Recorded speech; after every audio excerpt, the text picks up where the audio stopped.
행복의 문을 여는 창의문교회 토요일 매일 큐티 시간입니다. 세상의 유혹 시험이 찬양 드리시겠습니다. 세상의 유혹 시험이 내게 몰려올 때에 나의 힘으론 그것들 모두 이길 수 없네. 거대한 폭풍 가운데 위축된 나의 영혼 어찌할 바를 몰라 헤매이고 있을 때 주를 찬양 손을 들고 찬양 전쟁은 나에게 속한 것 아니니 주를 찬양 손을 들고 찬양 전쟁은 하나님께 속한 것이니.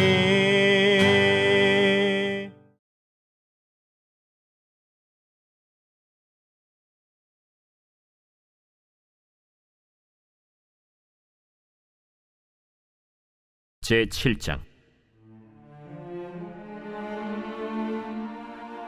여호와께서 노아에게 이르시되 너와 내 온 집은 방주로 들어가라.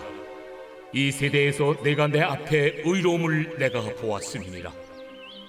너는 모든 정결한 짐승은 암수 7씩 부정한 것은 암수 2씩을 내게로 데려오며 공중의 새도 암수 7씩을 데려와 그 씨를 온 지면에 유전하게 하라. 지금부터 7일이면은 내가 40죄를 땅에 비를 내려 내가 지은 모든 생물을 지면에서 쓸어버리리라. 노아가 여호와께서 자기에게 명하신 대로 다 준행하였더라. 홍수가 땅에 있을 때 노아가 600세라. 노아는 아들들과 아내와 며느리들과 함께 홍수를 피하여 방주에 들어갔고 정결한 짐승과 부정한 짐승과 새와 땅에 기는 모든 것은 하나님이 노아에게 명하신 대로 암수 2씩 노아에게 나와 방주로 들어갔으며 7일 후에 홍수가 땅에 덮이니 노아가 600세 되던 해 둘째 달 곧 그 달 11의 날이라. 그날에 큰 기품의 샘들이 터지며 하늘의 창문들이 열려 40주야를 비가 땅에 쏟아졌더라. 곧 그날에 노아와 그의 아들 셈, 함, 야벳과 노아의 아내와 세 며느리가 다 방주로 들어갔고 그들과 모든 들짐승이 그 종류대로 모든 가축이 그 종류대로 땅에 기는 모든 것이 그 종류대로 모든 새가 그 종류대로 무릇 생명의 기운이 있는 육체가 2씩 노아에게 나와 방주로 들어갔으니 들어간 것들은 모든 것의 암수라. 하나님이 그에게 명하신 대로 들어가매 여호와께서 그를 들여보내고 문을 닫으시니라. 홍수가 땅에 40일 동안 계속된지라 물이 많아져 방주가 땅에서 떠올랐고 물이 더 많아져 땅에 넘침에 방주가 물 위에 떠다녔으며 물이 땅에 더욱 넘침에 천하의 높은 산이 다 잠겼더니 물이 불어서 15규빗이나 오르니 산들이 잠긴지라. 땅 위에 움직이는 생물이 다 죽었으니 곧 새와 가축과 들짐승과 땅에 기는 모든 것과 모든 사람이라. 육지에 있어 그 코에 생명의 기운의 숨이 있는 것은 다 죽었더라. 지면의 모든 생물을 쓸어버리시니 곧 사람과 가축과 기는 것과 공중의 새까지라. 이들은 땅에서 쓸어버림을 당하였으되 오직 노아와 그와 함께 방주에 있던 자들만 남았더라. 물이 150일을 땅에 넘쳤더라.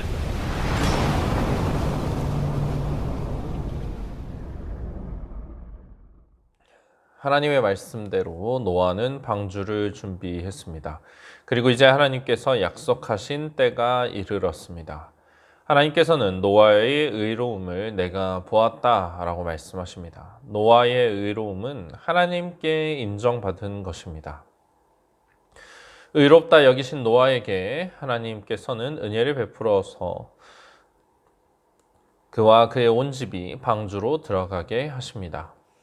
노아는 그의 의로 말미암아 하나님께서 세상을 심판하실 때 건짐을 받았습니다. 노아의 그 의로움은 자신만 심판에서 벗어나는 것이 아니라 자기 가족 또한 구원을 받도록 하였습니다. 더 나아가 그를 통해서 모든 생명이 보존되고 다시금 생육하여 번성하도록 만들었습니다. 아담 한 사람의 범죄가 피조세계를 저주받게 했던 것과 노아 한 사람의 의로움이 피조세계의 멸망을 막은 것, 매우 대조적인 모습입니다. 하나님께서는 노아와 함께 모든 정결한 짐승은 암수 7씩, 부정한 것은 암수 2씩 데려다가 방주에 태우라 라고 명령하십니다. 앞선 창세기 6장에서 하나님께서는 모든 생물을 각기 암수 한 쌍씩 이끌어 드리라고 하셨는데 여기 7장의 말씀과 충돌하는 것처럼 보입니다.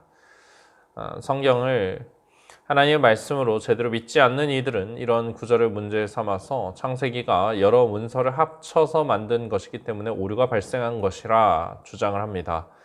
그러나 우리가 이를 그렇게 이해할 필요는 없습니다.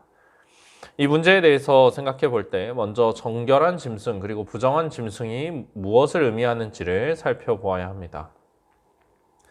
정결한 짐승 그리고 부정한 짐승은 레위기에 자주 등장하는 표현입니다.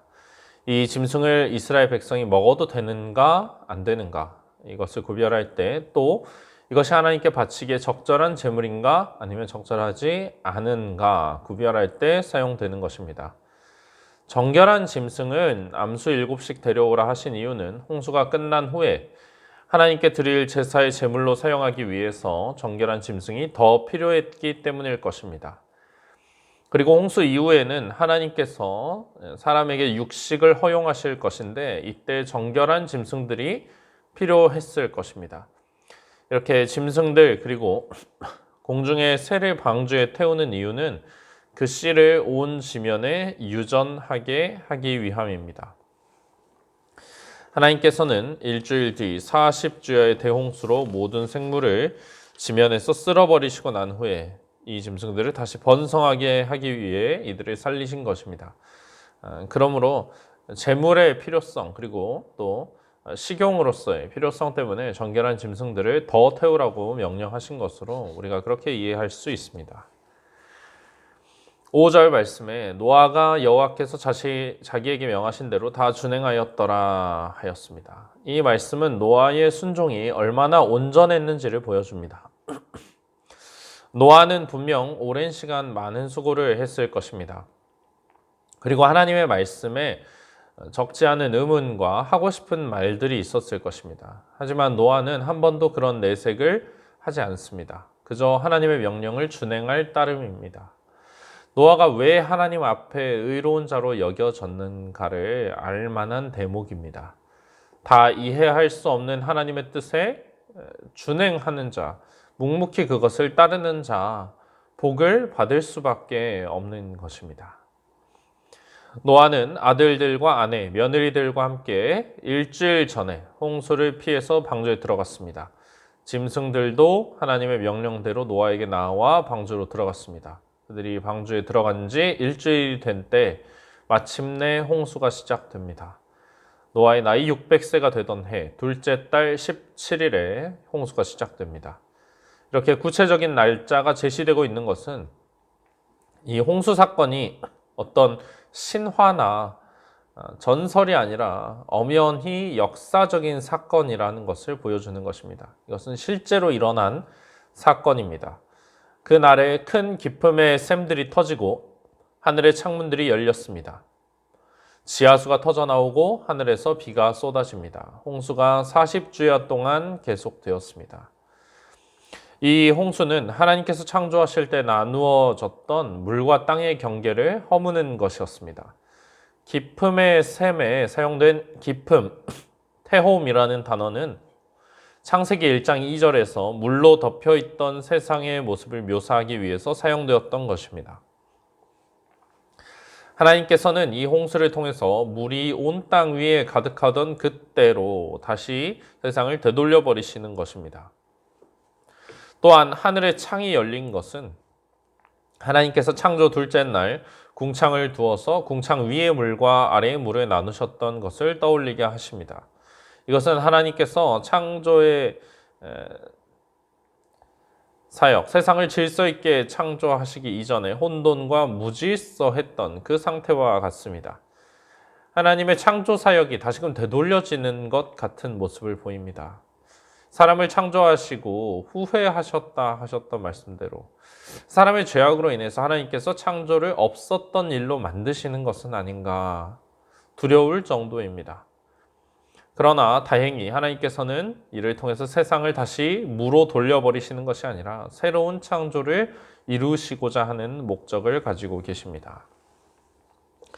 13절에서 15절은 하나님의 은혜를 입은 노아의 가족과 짐승들이 방주에 탑승했다는 것을 다시 반복합니다. 그것들이 다 들어가자 하나님께서 방주의 문을 닫으셨습니다. 방주는 결국 하나님의 은혜로 인해서 구원을 얻게 되는 방편임을 보여줍니다. 배를 튼튼히 지었다고 해서 노아의 힘으로 그들이 홍수에서 살아남은 것이 아닙니다.